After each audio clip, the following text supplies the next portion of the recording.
अखन अहाँ सब सुन रहल छी SNS म्यूजिक के शानदार प्रस्तुति।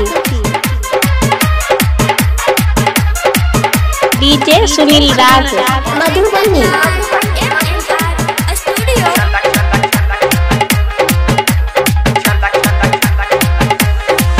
मम्मी पापा से गोरकी तोहर नाता टूट गेलोगे। मम्मी पापा से गोरकी तोहर नाता टूट गेलोगे। चला के ने जे नैहर में भटार सब बुझ गेलोगे।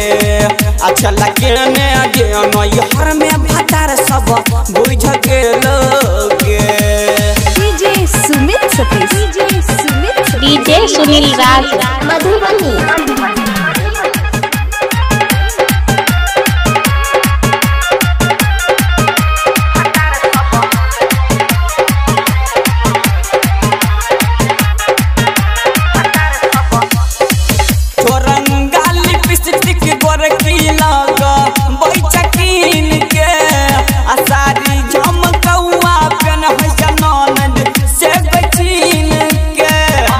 सुनील राज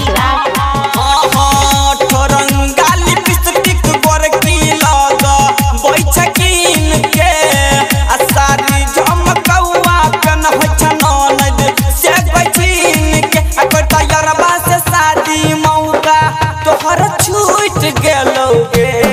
अकर तैयारबा से शादी मौका तोहर छूट गेलोगे। चला के ने नैहर में भटार सब बुझ गेलोगे। अच्छा लगे ने जे नैहर में भटार सब बुझ गेलोगे।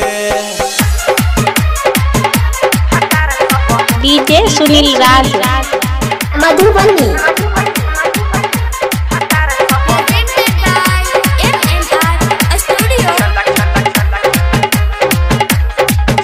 डीजे सुनील राज मधुबनी।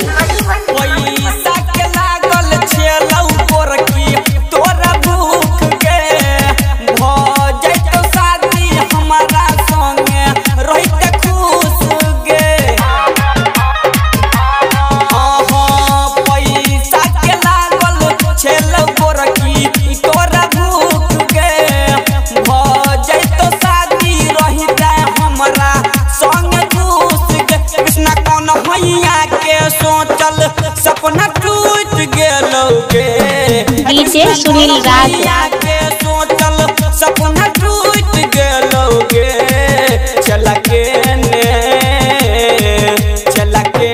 जे नैहर में भटार सब बुझ गेलोगे।